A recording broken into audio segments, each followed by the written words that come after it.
Hello, আসসালামু আলাইকুম। দেশপ্রেমিক জনতা, বিশেষ করে বাংলাদেশের জাতীয়তাবাদ এবং যারা ইসলামে বিশ্বাস করেন তাদের উদ্দেশ্যে কয়েকটা কথা বলি।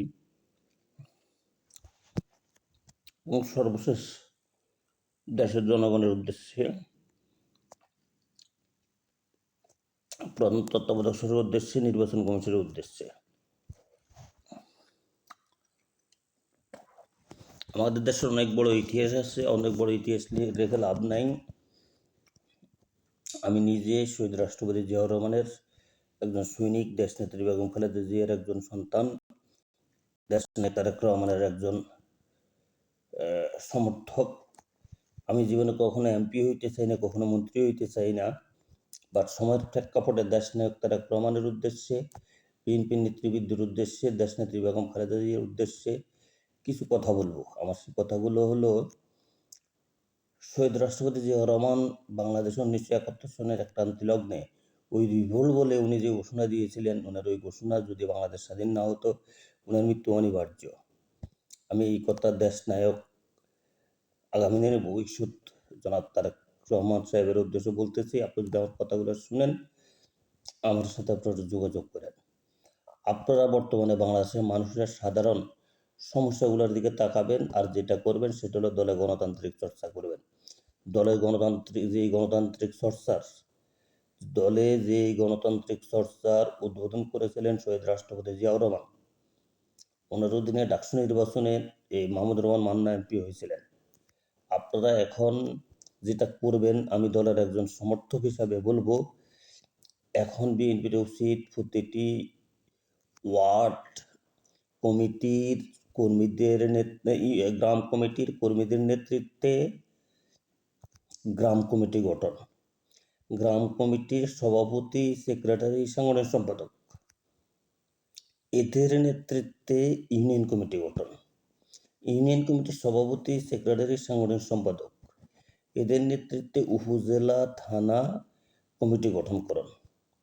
আবার ইউনিয়ন কমিটির সভাপতি, সেক্রেটারি, সাংগঠনিক সম্পাদক, উপজেলা কমিটির সভাপতি, সেক্রেটারি, সাংগঠনিক সম্পাদক, পৌর কমিটির সভাপতি, সেক্রেটারি, সাংগঠনিক সম্পাদক, এদের নেতৃত্বে সংসদীয় কমিটি গঠন করা হোক।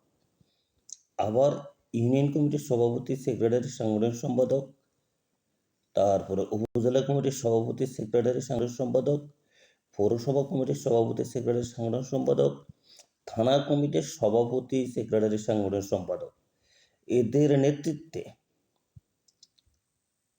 জেলা কমিটি গঠন করা হোক। তারপরে আসেন থানা কমিটির সভাপতি, সেক্রেটারি, সাংগঠনিক সম্পাদক, পৌরসভা কমিটির সভাপতি, সেক্রেটারি, সাংগঠনিক সম্পাদক, তারপরে হলো সংসদীয় আসনের সভাপতি, সেক্রেটারি, সাংগঠনিক সম্পাদক, এদের নেতৃত্বে জেলা কমিটি গঠন করা হোক। আবার সেম উপজেলা, সংসদীয় আসন, পৌরসভা, জেলা, এদের নেতৃত্বে বিভাগীয় কমিটি গঠন করা হোক।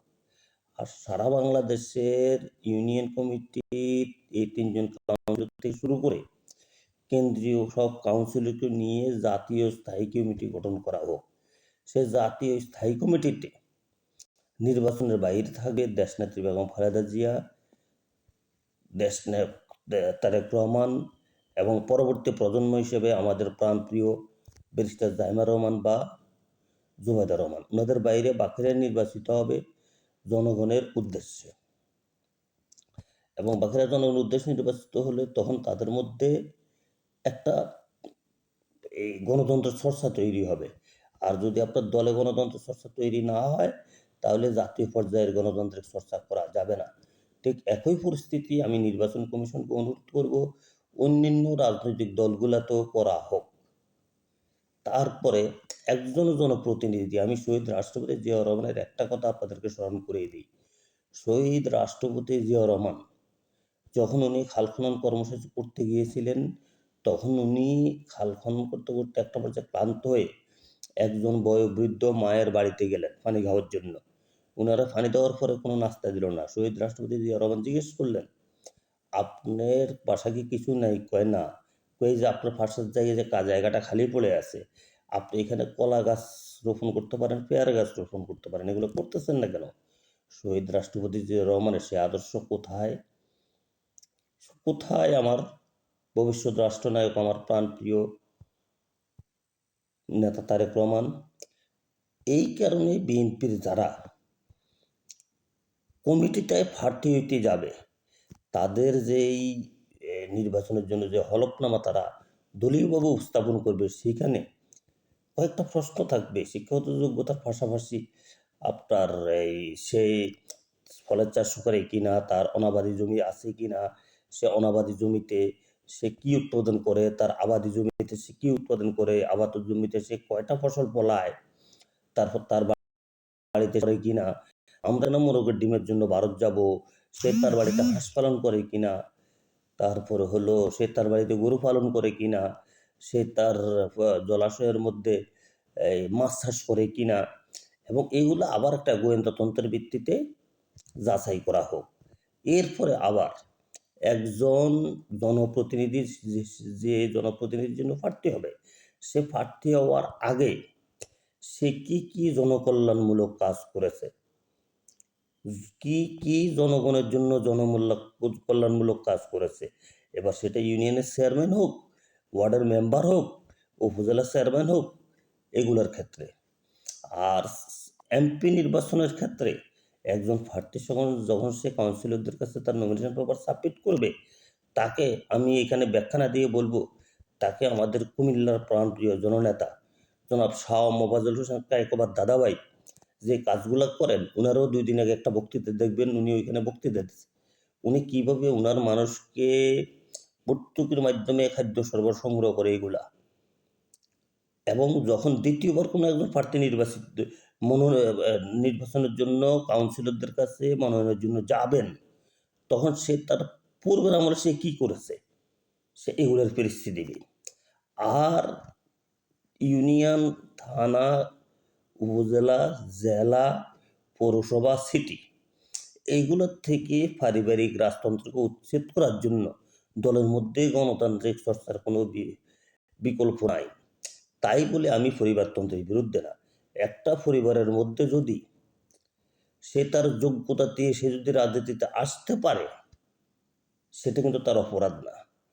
কিন্তু কেউ যখন নিজে দলের মধ্যে একটু আকাঙ্ক্ষিত হয়ে যে নিজের সন্তানদেরকে বা নিজের স্ত্রীকে বা নিজের ভাই বোনেদেরকে ওদেরকে দামি করে সামনে ওদেরকে নেতৃত্ব বানা হয়, নেতৃত্ব কখনো দামি হয় না। নেতৃত্ব হতে হয় যোগ্যতা দিয়ে, নেতৃত্ব হয় মানুষের সাথে মানুষের যোগাযোগের মধ্য দিয়ে। এবং আমি নির্বাচন কমিশন, সংস্কার কমিশনকে বলবো, আপনারা একটা রাজনৈতিক দলগুলোর কোনো একটা আইন এবং বিধিমালা করুন, এবং এই রাজনৈতিক দলগুলার এই নির্বাচন পদ্ধতিটা তাদের আভ্যন্তরীণ নির্বাচন পদ্ধতিটাকেও নির্বাচন কমিশনের অধীনে নিয়ে আসা হোক। যখন একটা দলের সর্বাত্মক গণতন্ত্রের চর্চা হবে, তখন ওই দল জাতীয় গণতান্ত্রিক চর্চার দিকে অগ্রসর হবে, আদারওয়াইজ হবে না। আমি দেশ নায়ক তারেক রহমানকে উদাত্ত আহ্বান জানাবো, আপনি এইটুকু বাস্তবায়ন করুন। আর আপনার দলের বড় বড় নেতাদেরকে বলে দিন, ভারত তোষণ এবং আওয়ামী লীগ তোষণ নীতি যেন না করার জন্য শহীদ রাষ্ট্রপতি জিয়াউর রহমান বাংলাদেশকে ভারতীয় আধিপত্য থেকে মুক্ত করে ভারত তোষণ নীতির জন্য রাজনীতি করতে বলা হয় নাই। এখন আপনি যদি বলেন ভারত বড় শক্তি, আমি ভারতের সাথে টিকবো না, আরে ভাই, ভারত বড় শক্তি, ভারত আমাকে মেরে ফেলবে, আমি তো বিশ্বাস করি আল্লাহ আমাকে মেরে ফেলুক, আল্লাহ আমাকে মেরে ফেললে কিছু করার আছে? কিছুই করার নেই। তাই আমি শহীদ রাষ্ট্রপতি জিয়াউর রহমান, বাংলাদেশের অভিসংবাদিত রাষ্ট্রপতি, বাংলাদেশের প্রথম রাষ্ট্রপতি, সেই শহীদ রাষ্ট্রপতি জিয়াউর রহমানের সুযোগ্য সন্তান, আমাদের আগামী দিনের ভবিষ্যৎ, আমাদের বাংলাদেশের আগামী দিনের বাঁচা মরার লড়াই, ওনার প্রতি আমি উদাত্ত আহ্বান জানাবো, দলের সর্বক্ষেত্রে গণতান্ত্রিক চর্চার মাধ্যমে দলকে একটি আদর্শিক এবং একটি মডেল গণতান্ত্রিক দলে রূপান্তর করার আগ্রহ প্রকাশ করে হোক। এবং দলের যেসব নেতাকর্মী আছেন, তারা কতটুকু জনহিতকর কাজ করেন, যারা যারা জনপ্রতিনিধিত্ব হবে কাজ করেন, আপনি দেখেন। এই যে আমার কাছে ভারপ্রাপ্ত চেয়ারম্যান, আমরা ভারত আমাদেরকে ধমক দেয়, ভারত আমাদের থেকে ছিনিয়ে আনি, ভারত থেকে আমরা ডিম আনি, ভারত থেকে আমরা মোরগ আনি, ভারত থেকে আমরা মাছ আনি, ভারত থেকে আমরা চাল আনি। যদি সৌদি আরবের মরুভূমির বুকে বৈজ্ঞানিক পদ্ধতি অবলম্বন করে ওরা যদি একটা জমিতে 2 ফসল, 3 ফসল, 4 ফসল করতে না পারে, আমাদের শহীদ রাষ্ট্রপতি জিয়াউর রহমান বলেছিলেন আমাদের 2 ফসলের রাজনীতি করতে হবে। আমরা যদি আমাদের প্রতিটি কর্মীকে যদি আপনি গ্রামে বাধ্যতামূলকভাবে ২ টা করে ৫ টা মোরগ পালন করতে বলেন, ৫ টা হাঁস পালন করতে বলেন, আমরা তো আমরা তো লিডার, আর ভারত থেকে আমাদের এগুলো আনতে হয় না। আমাদের চিনি কলগুলোকে প্রাইভেট সেক্টরে ছেড়ে দিয়ে আমাদের যদি চিনি কলগুলার প্রাইভেট সেক্টরকে উন্নত করা হয়, আমাদের তো চিনি আমদানি করতে হয় না। আমাদের যদি চাল উৎপাদনের জন্য আমাদের জমিগুলোকে দোফসলি ত্রিফসলি করা হয়, আমাদের বাংলাদেশ রাইস রিসার্চ ইনস্টিটিউটকে যদি কার্যকর করা হয়, আমাদের তো চাল আমদানি করা হয় না। শহীদ রাষ্ট্রপতি যখন আমরা বাংলাদেশে এই চালকে এই খাদ্য সম্পন্ন করছিলেন। আমাদের যদি জলাশয়গুলোকে আমরা আবাদ করে এখানে যদি আমরা সুষ্ঠু পরিকল্পনার মাধ্যমে মাছ চাষ করতে পারি, আমাদের তো তো আমি আপনার কাছে উদাত্ত আহ্বান জানাবো। সর্বোপরি আপনি ক্যান্টনমেন্টে জন্ম নিয়েছেন, আপনি ক্যান্টনমেন্টে বড় হয়েছেন। দেশনেত্রী বেগম খালেদা জিয়া ১৯৭১ সনে পাকিস্তান হানাদার বাহিনীর হাতে গ্রেপ্তার হয়েছিলেন, আপনিও হয়েছিলেন। সেই ক্ষেত্রে আপনার সেনাবাহিনীর বর্তমান এবং প্রাক্তন সেনা অফিসারদের সাথে কোনো দূরত্ব বজায় রাখবেন না। আপনার কাছে উদাত্ত আহ্বান, আপনি এক্স সেনাবাহিনীর অফিসার যারা আছে, যারা শহীদ রাষ্ট্রপতি জিয়া রহমানের কলিগ ছিল, ওনাদের সাথে কথা বলেন। ওনারাই আমাদেরকে একটা সুখী সমৃদ্ধিশালী বাংলাদেশ উপহার দিতে পারবে। সর্বোপরি আমি আপনার কাছে একটা আহ্বান করব, আপনি আমাদের বাংলাদেশের পুঁজিবাজারটার দিকে লক্ষ্য করুন। আমাদের বাংলাদেশের পুঁজিবাজার বাঁচলে আমাদের সকল কিছু বাঁচবে। পুঁজিবাজার না বাঁচলে অর্থনীতি ধ্বংস হয়ে যাবে। আর অর্থনীতি ধ্বংস হয়ে গেলে আপনার ধ্বংসস্তূপের মধ্যে দাঁড়িয়ে সেই বাঁশি বাজানো ছাড়া কোনো উপায় থাকবে না। আমার কোনো কথায় যদি আপনি বেয়াদবি মনে করে থাকেন, আমার বেয়াদবিটা মাফ করে দিবেন। কারণ আমি আপনার দলের একজন সমর্থক। আমি কখনো এমপি হইতে চাই না, কখনো মন্ত্রী হইতে চাই না। আমার কখনো এমপি হওয়ার শখ নাই, আমার কখনো মন্ত্রী হওয়ার শখ নাই। আমি শহীদ রাষ্ট্রপতি জিয়া রহমানকে ভালোবাসি, আমি বাংলাদেশকে ভালোবাসি, আমি ভারতকে ঘৃণা করি, আমি আওয়ামী লীগকে ঘৃণা করি। এখন যখন বিএনপির মুখ থেকে ভারতের লোকজনের কথা শুনি, তখন মনের মধ্যে দুঃখ পাই, জ্বালা পাই, কষ্ট পাই। আমি এই বা মাফিয়া হাসিনার বিরুদ্ধে আন্দোলন করতে গিয়ে আমি আমার একটা পা হারিয়েছি এবং পঙ্গুত্ব হয়েছে। আমি এই ২০২৪-এর একজন পঙ্গু মুক্তিযোদ্ধা হিসাবে আপনার কাছে উদাত্ত আহ্বান জানাবো, আমাদের ভারত বর্জন করতে হবে, আমাদের আওয়ামী লীগ বর্জন করতে হবে। আমাদের দেশকে খাদ্য স্বয়ংসম্পূর্ণ করতে হবে। আমাদের মেধাবী তরুণদেরকে ওদের মেধার বহিঃপ্রকাশ করাতে হবে। আমাদের গবেষণার দিকে দিতে হবে। সর্বোপরি আমি আপনার প্রতি উদাত্ত আহ্বান জানাবো। আমাদের পুঁজিবাজারটার প্রতি আপনি একটু লক্ষ্য রাখুন। আমি আমার পুঁজিবাজারকে কীভাবে শেখ হাসিনা ধ্বংস করেছে, এটা নিয়ে আমি একটা টক শো করেছি। আমি আমার এই টক শোর ক্লিপটা আমাদের ওই মালেক ভাইয়ের কাছে দিয়েছি। মালেক ভাইয়ের সাথে আমি বলেছি, মালেক ভাই বলছে আপনাকে শোনাবে, আপনি পারলে আমার এই টক শোর ক্লিপটাও শুনবেন। আসসালামু আলাইকুম। আল্লাহ যেন আমাদের উপর রহম করে, আল্লাহ যেন আমাকে শান্তিতে রাখে। আপনারা যেখান থেকে শুনবেন এটাতে ঘন ঘন শেয়ার করে আমাদের দেশনায়ক তারেক রহমানের কাছে পৌঁছে দেবেন। আমাদের দেশনায়ক তারেক রহমান যদি মনে করে আমার এখানের কোনো একটি কথা এই দেশের জন্য, এই জাতির জন্য উপকার হয়েছে, তাহলে নিজেকে ধন্য বলে মনে করব। আসসালামু আলাইকুম রহমতুল্লাহি ওবারাকাতু। বাংলাদেশ জিন্দাবাদ।